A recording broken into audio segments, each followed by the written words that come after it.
हैं। Question number 11 में बोल रहा है इन द फॉलोइंग फिगर, इस फिगर को देखो और बताना है एंगल 1 एडजेसेंट टू एंगल 2, ये वाला एंगल इसके इक्वल है या नहीं, मतलब एडजेसेंट एंगल है या नहीं। तो मैंने आपको अभी थोड़ी देर पहले एडजेसेंट एंगल की एक प्रॉपर्टी बताई थी। एडजेसेंट एंगल में क्या करना होता है,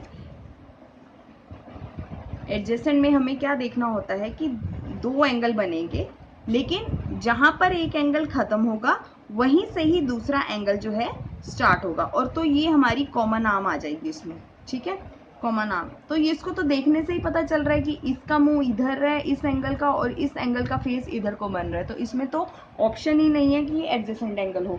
तो हम लिखेंगे नो, आंसर में लिखेंगे हम no angle 1 and angle 2 are not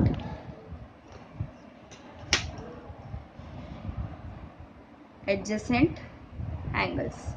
ठीक है, हम इसमें लिखेंगे angle 1 and angle 2 are not adjacent angles. उसका रीजन दे देते हैं। रीजंस हैं, पहला कि एंगल 1 प्लस एंगल 2 180 डिग्री नहीं बना रहा, ठीक है, ऐसे भी बोल सकते हैं।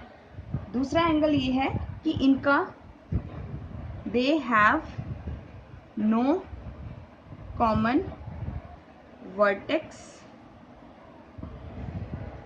एंड नो कॉमन आर्म, ना ही इनका कोई कॉमन वर्टेक्स है ना ही इनकी कोई कॉमन आर्म है, तो इसलिए एंगल 1 और एंगल 2 जो है एडजेसेंट एंगल नहीं हो सकते। प्रॉपर डायग्राम बनाना, प्रॉपर क्वेश्चन लिखना और प्रॉपर आंसर लिखना, रफ डायग्राम मत बनाना, प्रॉपर पेंसिल स्केल के साथ ही आप डायग्राम ड्रॉ करके क्वेश्चन को सॉल्व करोगे।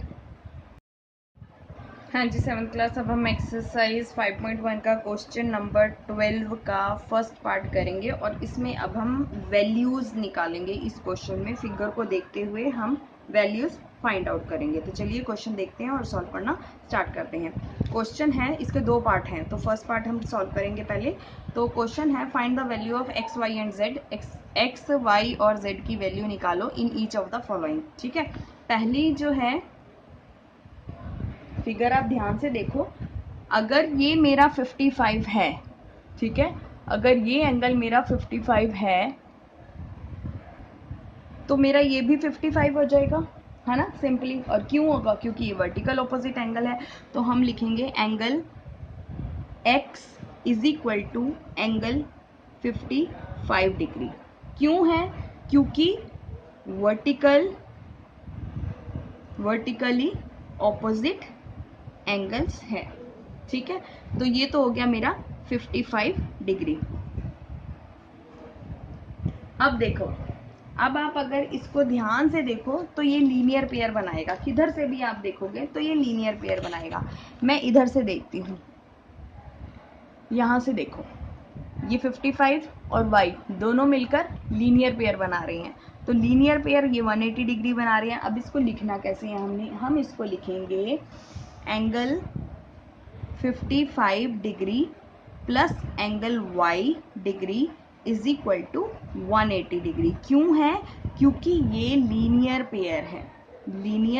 पेयर है। और इसको सॉल्व कैसे करेंगे, y की वैल्यू यहाँ रखेंगे और 55 उधर जाकर माइनस हो जाएगा, तो माइनस 55 डिग्री, ठीक है। तो y की कितनी वैल्यू आ गई, y की हमारी वैल्यू आ जाएगी 125 डिग्री। तो मेरा यहाँ 125 डिग्री भी आ गया।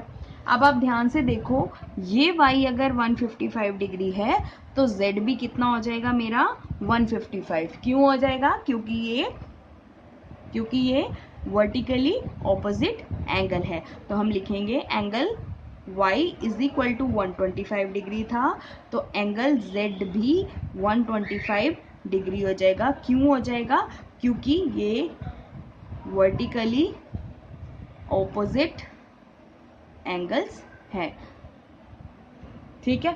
अब सेकंड पार्ट करते हैं इसका।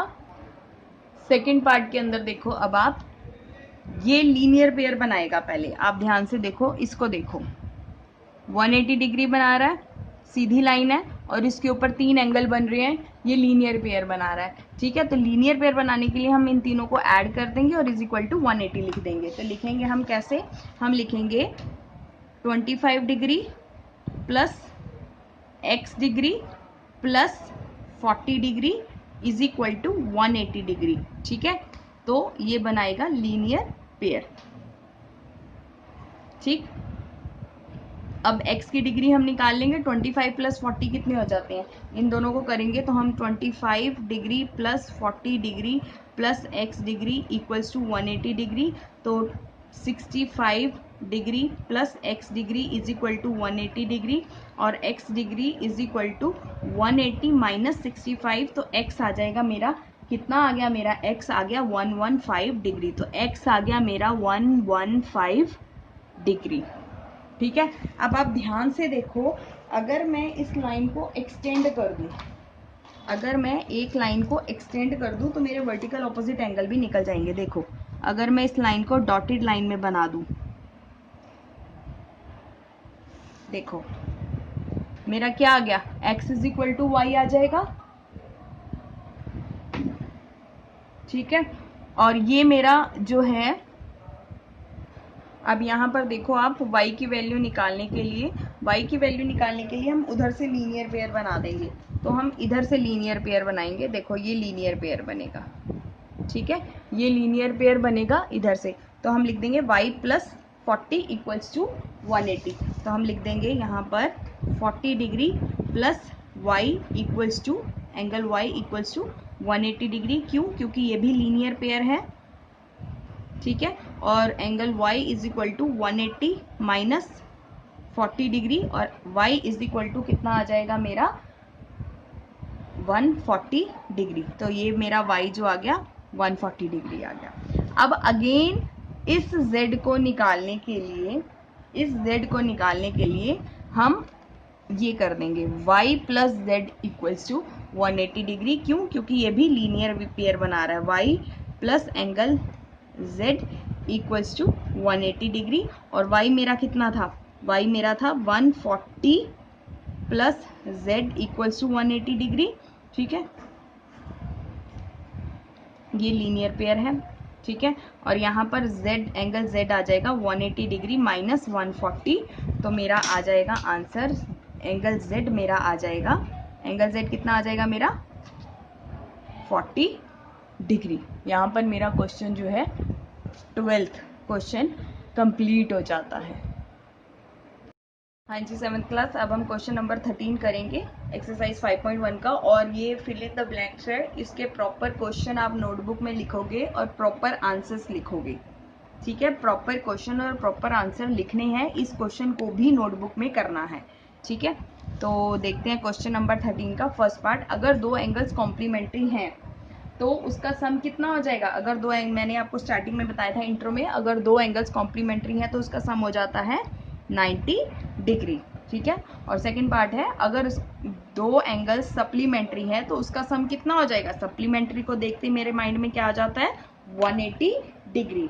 ठीक है, अगर दो एंगल्स लीनियर पेयर बना रहे हैं, लीनियर पेयर बनाता है तो 180 डिग्री बनाता है, तो 180 डिग्री बनाता है तो उसको क्या बोलते हैं हम, सप्लीमेंट्री। ठीक है, और अगर दो एडजेसेंट एंगल सप्लीमेंट्री बना रहे हैं, अगर दो एडजेसेंट एंगल्स, मतलब दो एडजेसेंट एंगल्स जो हैं सप्लीमेंट्री बना रहे हैं, तो वो कितना बनाता है, तो वो लीनियर पेयर बनाता है।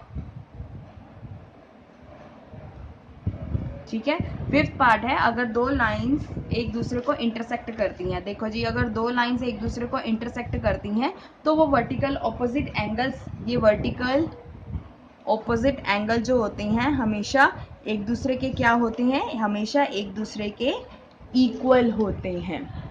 ठीक है, सिक्स पार्ट है, अगर दो लाइंस एक दूसरे को इंटरसेक्ट करेंगी और वो वर्टिकल ऑपोजिट एंगल बनाएगी, एक्यूट एंगल बनाएगी, तो दूसरा pair of vertical opposite angles क्या होगा। अगर एक एक्यूट है तो दूसरा क्या हो जाएगा, ऑब्ट्यूज एंगल हो जाएगा। एक एंगल छोटा है तो दूसरा एंगल कौन सा हो जाएगा, बड़ा हो जाएगा, तो ऑब्ट्यूज एंगल। यहाँ पर क्वेश्चन नंबर 13 जो है आपका कंप्लीट होता है।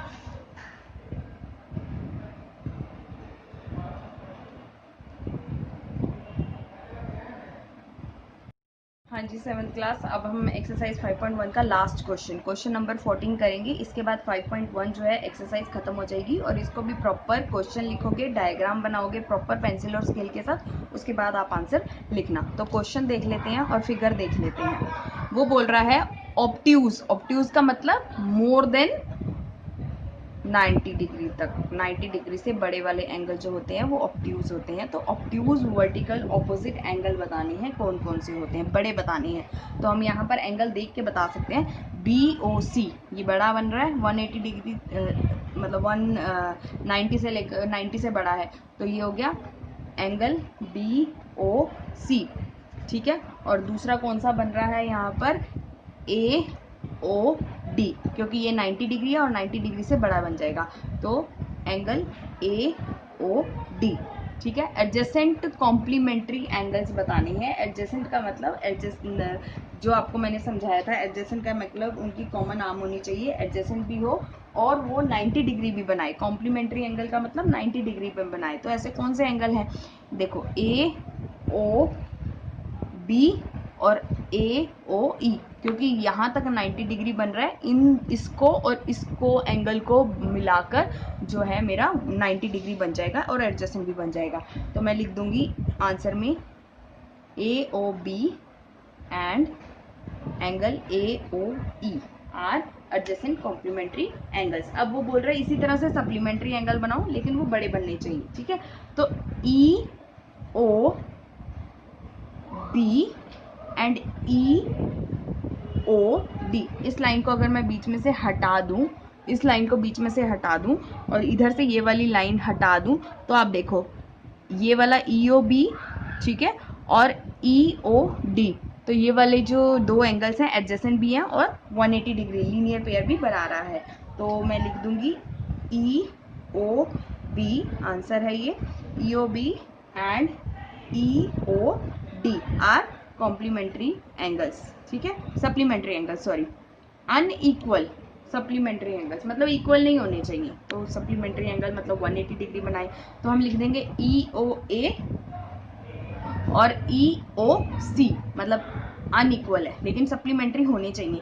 तो EOA